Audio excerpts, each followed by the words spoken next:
과부를 짝사랑한 스님. 옛날 전라남도 광양시 옥룡면 죽천리에 아름다운 과부가 살고 있었다. 얼마나 아름다웠으면 동네의 남정네들이 상사병까지 걸릴 정도였다. 때로는 아내가 있는 남편들도 과부를 흠모하고 있었지만 동네 사람들은 누구도 이 과부를 절대 욕하지 않았다. 그 이유는 과부가 마을에 무슨 일이 생기면 제일 먼저 나서서 해결하였고 또한 마을 어른들에게도 극진히 보살폈기 때문이었다. 그리고 과부 본인 또한 정결을 지키고 청렴결백하게 살았다. 하루는 과부 집에 탁발 온 스님이 과부를 보고 첫눈에 반해버렸다. 시주를 받아든 스님은 어떻게 절에 왔는지 모를 정도로 온통 머릿속에 과부 생각뿐이었다. 스님은 도술이 뛰어나 웬만한 일에도 흔들림이 없는데 과부 때문에 상사병까지 얻었다.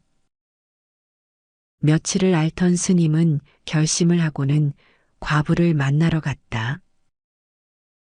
스님, 오늘도 탁발 나오셨습니까? 아닙니다. 오늘은 드릴 말씀이 있어서. 무슨 말씀이신지요? 주도자로서 할 이야기는 아닙니다만. 순간 과부는 스님이 하고자 하는 말이 무엇인지 알았다. 더 이상 말씀을 하지 않으셔도 알겠습니다. 하지만 저는 수절하고 있는 과부입니다. 알고 있습니다. 하지만 처음 본 순간부터 지금까지 잊을 수가 없습니다.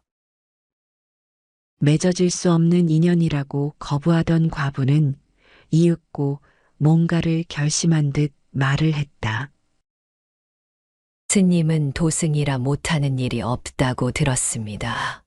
저희 마을에는 보가 없어 조금만 가물어도 농사를 짓지 못하는 일이 많습니다. 보를 쌓아주시면 스님의 뜻에 따르겠습니다. 그 말을 들은 스님은 갑자기 힘이 났다. 과부가 스님이 보를 쌓는 동안 저도 배를 짜서 장삼을 지어놓고 밥상을 차리겠습니다. 하자 스님은 알겠습니다. 그럼 우리 누가 빨리 끝내는지 내기를 하죠. 예, 스님께서 보를 먼저 쌓는다면 이 몸을 허락하겠습니다. 그렇게 두 사람은 내기를 시작했다. 과부는 자기 몸을 걸고 마을에 꼭 필요한 일을 대사가 부탁한 것이다. 마을 사람들은 과부의 넓은 마음과 희생 정신에 고마움을 표했다. 과부는 어느새 배를 다 짜고 삼배를 말아서 옷을 만들기 시작했다. 그리고 장삼 한 벌이 순식간에 지어졌다. 그리고는 불을 지펴 밥을 짓고 상을 차리기 시작했다. 스님이 보쌓기를 어떻게 하고 있는지 궁금했으나 내기에서 이기려면 잠시도 자리를 떠날 수 없었다. 스님의 보쌓기 또한 마무리에 이르렀다. 보는 나무랄 데 없이 튼튼해 보였다. 스님 또한 동네에 좋은 일을 해주면서 과부를 색시로 맞이한다고 생각하니 기분이 너무 좋아 힘이 절로 났다. 스님은 보 공사를 끝내고 물이 흐르는 모습을 보며 두 손을 모아 기도를 올리고 있었다. 이 보가 마을을 살리는 물줄기가 되게 하소서. 스님의 기도는 죽천리 골짜기 사이로 흩어지고 있었다. 과부의 집 앞에 이른 스님은 장삼과 밥상을 마주하고 있었다. 과부는 문 앞에 나와 조용히 웃으며 말을 건네고 있었다. 스님, 약속하신 보는 잘 쌓으셨습니까? 예, 보살님. 보에서 물이 흐르고 있습니다. 스님의 얼굴에는 뿌듯함과 설렘이 서려 있었다. 과부는 조용히 고개를 끄덕이며 입을 열었다. 스님, 내기도 약속이고 옷도 짓고 밥상도 차렸으니 이젠 드릴 게 있지요. 스님의 눈빛이 반짝이고 있었다. 그렇다면 제 마음을 받아주시겠습니까? 과부는 스님의 눈을 똑바로 바라보며 대답했다. 아닙니다. 제 마음은 처음부터 스님께 없었습니다. 스님의 표정이 굳어지고 있었다. 과부는 말을 이으며 담담하게 진심을 전하고 있었다. 스님은 돌을 닦는 분이라 들었습니다. 그런 분이 여인 하나의 마음을 빼앗겨 병을 앓고 절까지 비우셨다는 소문이 저를 아프게 하고 있었습니다.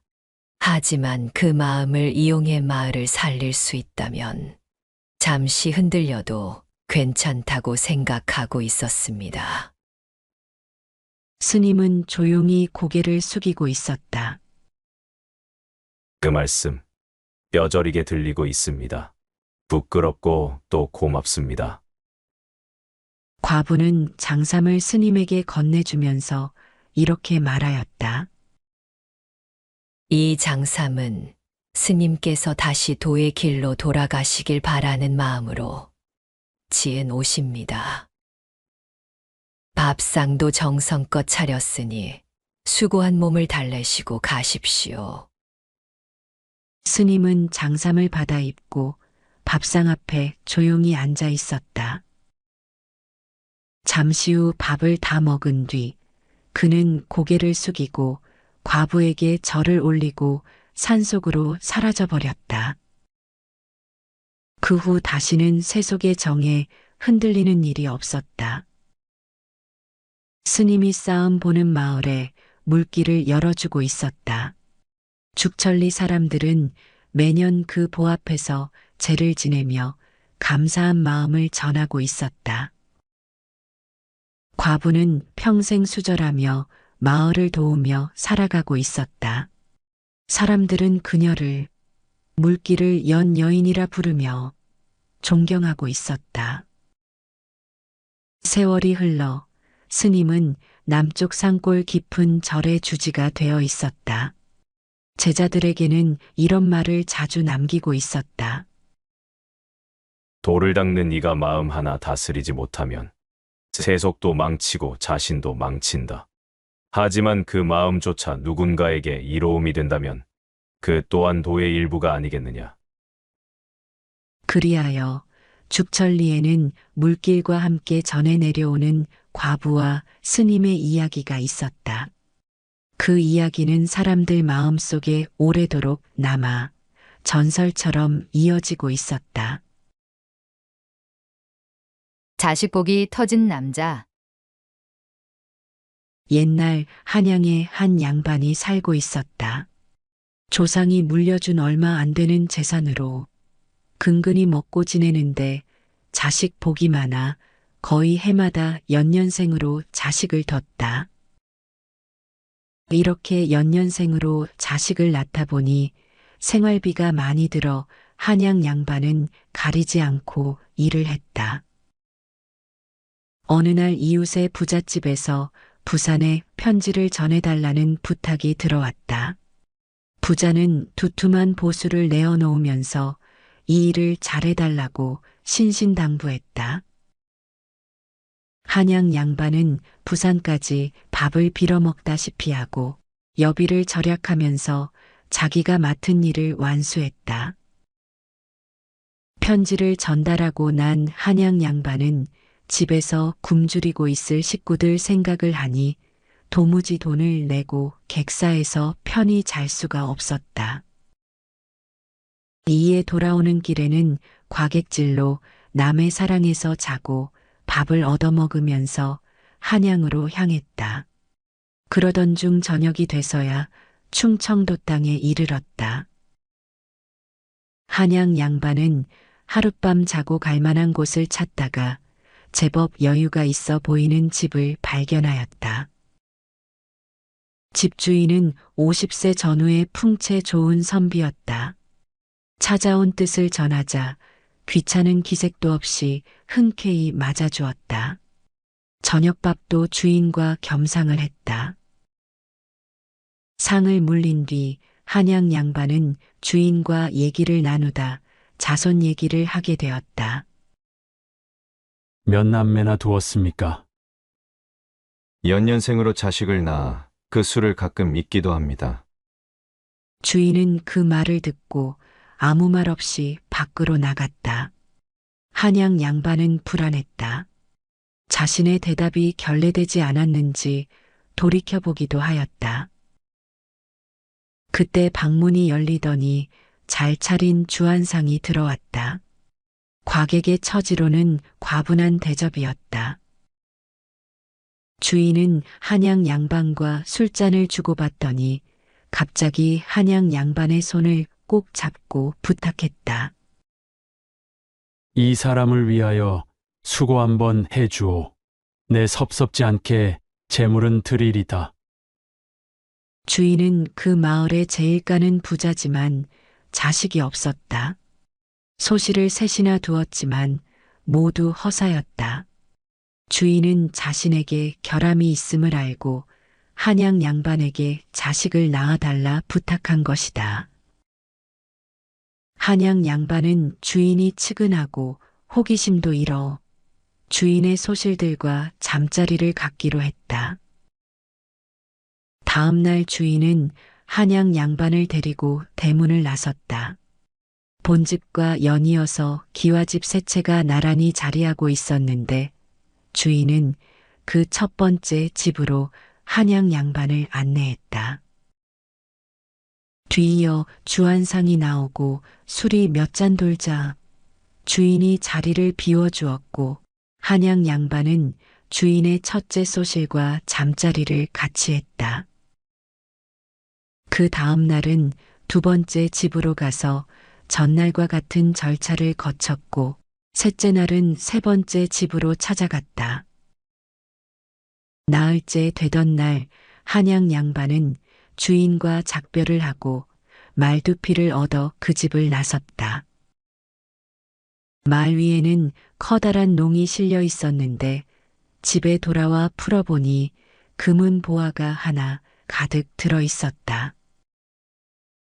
세월은 빨리도 흘러 어느덧 20년이 지났다. 한양 양반이 퍼뜨린 시골 부자의 자손은 헤아릴 수 없이 불어나 그 가족만으로도 한 마을을 이룰 정도였다.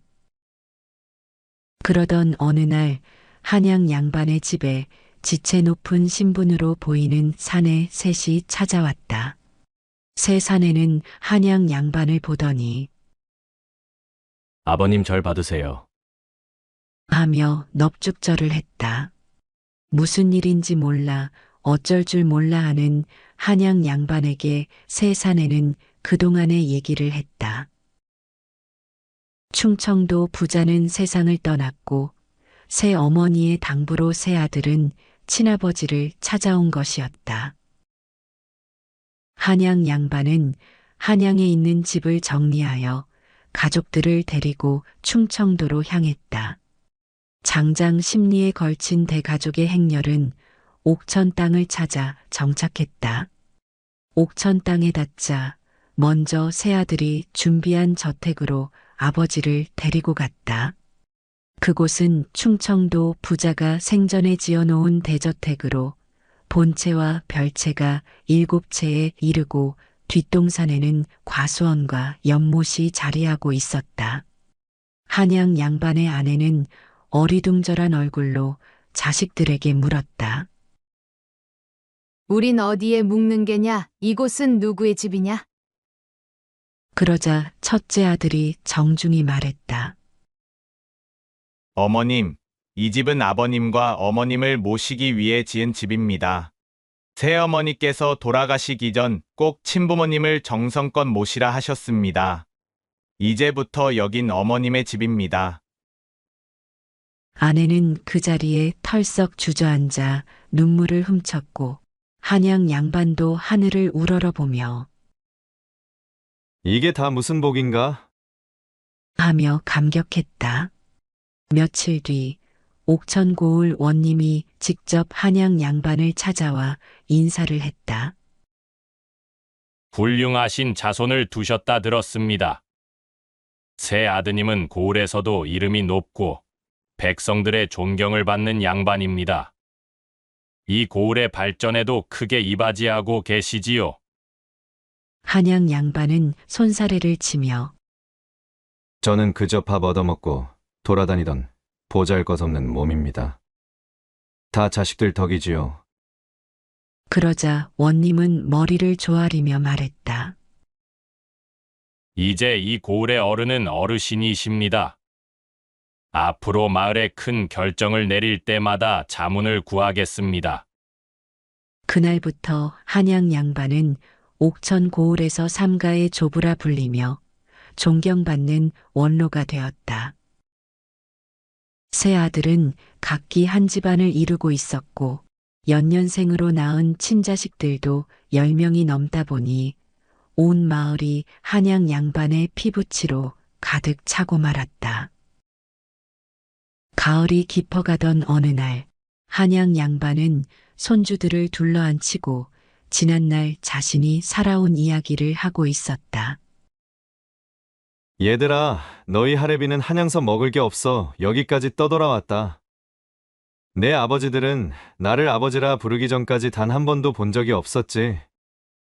그런데도 피란 게 참 신기하지. 얼굴도 웃음소리도 걷는 모양까지도 나랑 닮았더구나.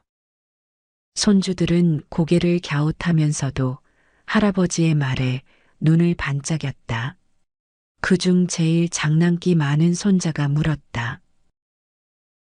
할아버지, 그럼 우리가 사촌인데 왜 서로를 형님이라 부르나요? 그 말에 온 마당이 웃음바다가 되었고 한양 양반은 너털웃음을 터뜨리며 말했다. 그래도 다 한 핏줄이니 사이좋게 지내는 게 좋지 않겠느냐? 그날 저녁 대저택 사랑채에서는 큰 잔치가 벌어졌다. 옥천 땅에서 가장 큰 소 한 마리가 잡았고 마을 사람들은 두 손 가득 짐을 들고 찾아왔다. 한양 양반님, 오래오래 사시소. 아이고, 저 복 많은 양반. 자식도 많고 손자도 많고.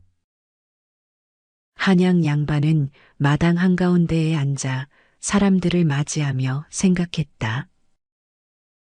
내가 남긴 게 뭐가 있다고 이렇게 귀한 대접을 받는가. 다만 내가 성심껏 살아낸 삶이 이렇게 꽃을 피우는구나. 그렇게 옥천의 가을밤은 달 밝은 잔치로 깊어가고 있었다.